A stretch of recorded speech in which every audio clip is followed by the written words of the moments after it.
کی ایک بڑی اور اہم وجہ یہ تھی کہ جو ملٹری کورٹس کے اندر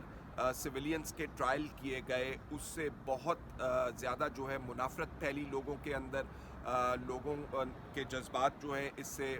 بہت زیادہ مشتعل ہوئے، اور یہ وجہ بنی سقوط ڈھاکہ کی۔ اس کے اوپر جسٹس مسرت ہلالی صاحبہ کا کہنا تھا کہ صدر صاحب آپ سقوط ڈھاکہ کی بات تو کر رہے ہیں، تو کیا یہ خالی ایک وجہ تھی سقوط ڈھاکہ کی کہ اور وجوہات بھی تھی؟ انہوں نے کہا کہ کچھ بڑی وجوہات اور بھی تھی سقوط ڈھاکہ کی، اور جسٹس حمود الرحمان کمیشن کی جس کی آپ ریفرنس دے رہے ہیں، جسے آپ بتا رہے ہیں کہ جسٹس حمود الرحمان کمیشن کے اندر یہ بات لکھی گئی تھی کہ جو ٹرائل کیے گئے لوگوں کے اس سے بہت زیادہ منافرت پھیلی، نفرت پھیلی لوگوں کے اندر، اور ڈھاکہ علیحدہ ہو گیا۔ تو مسرت ہلالی صاحبہ کا کہنا تھا کہ اور بہت سی وجوہات تھیں جس کی وجہ سے فال آف ڈھاکہ ہوا تھا۔ سردار لطیف کھوسہ صاحب نے یہ بات بھی کی کہ خلفائے راشدین کے دور میں جو ٹرائل تھا یا سسٹم آف جسٹس تھا وہ علیحدہ کر دیا گیا، کیونکہ یہ بات آج عدالت میں ڈسکس ہوئی کہ پہلے خلیفہ ہی کیسز سنا کرتا تھا اور قاضی کے طور پر ایکٹ کیا کرتا تھا اور فیصلہ ہوا کرتا تھا، جس کے اوپر سردار لطیف کھوسہ صاحب کا کہنا تھا کہ یہ حضرت عمر کے دور میں اور حضرت علی کے دور میں اس کو علیحدہ کر دیا گیا تھا، اور پھر انہوں نے چند سورہ کا ذکر کیا، آیات کا ذکر کرتے ہوئے کہا کہ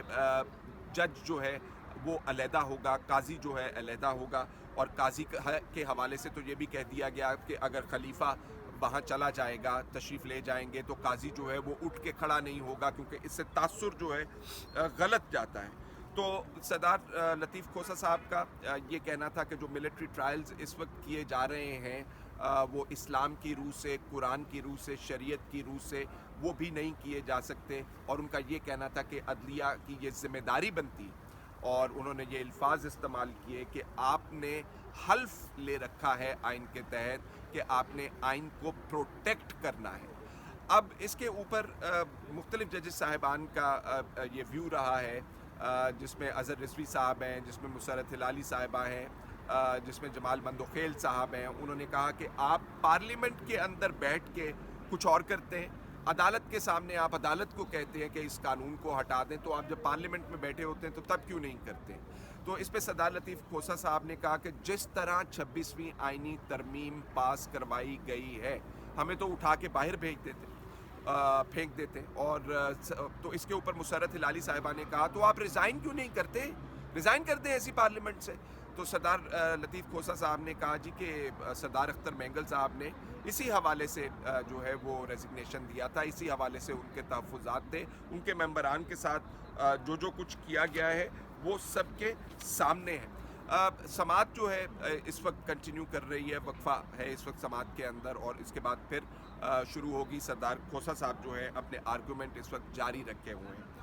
دوسرا جو اہم کیس ہے وہ عمران خان صاحب کے وکیل فیصل چودھری صاحب نے درخواست دائر کی تھی اسلام آباد ہائی کورٹ میں،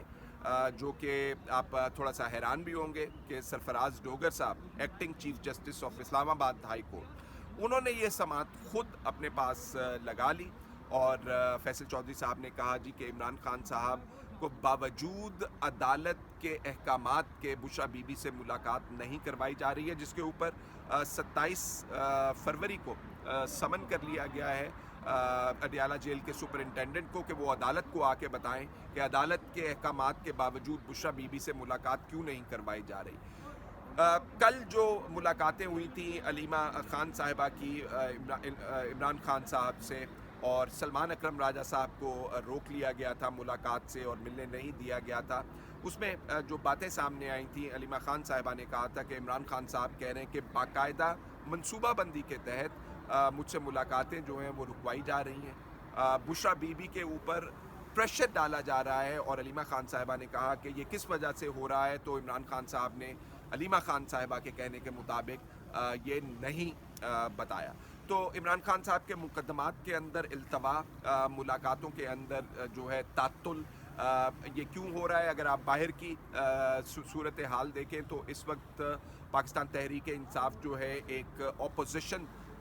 کا پلیٹ فارم اکٹھا بنانا چاہ رہی ہے، اور عید کے بعد ایک بڑی تحریک جو ہے وہ شروع کرنا چاہ رہے ہیں. تو عدالت نے اس معاملے کو دیکھتے ہوئے سپرنٹینڈنٹ کو 27 تاریخ کو بلا لیا ہے اور ملاقاتوں کے بشرا بی بی کی ملاقات کے حوالے سے عمران خان صاحب کے ساتھ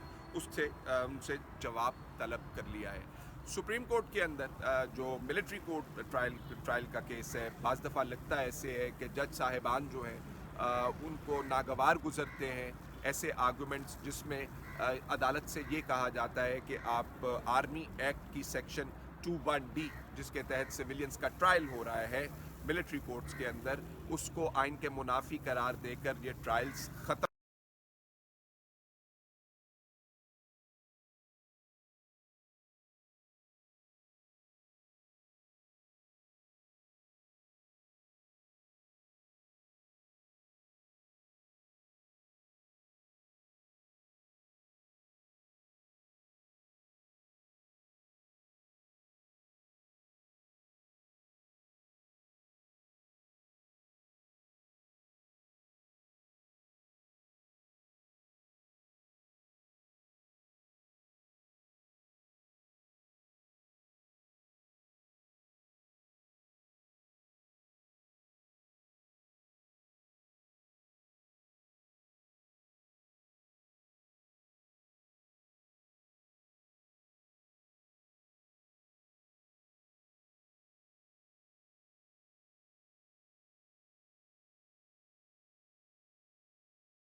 بھی ماضی کے اندر کیا کیا وہ بھی سب کو معلوم ہے، لیکن اس وقت کیا کرنا ہے، ملک کے رخ، ملک کے سمت کا تعین کیسے کرنا ہے، میرا خیال ہے یہ بہت اہم مقدمہ ہے جس میں عدالت بہت اہم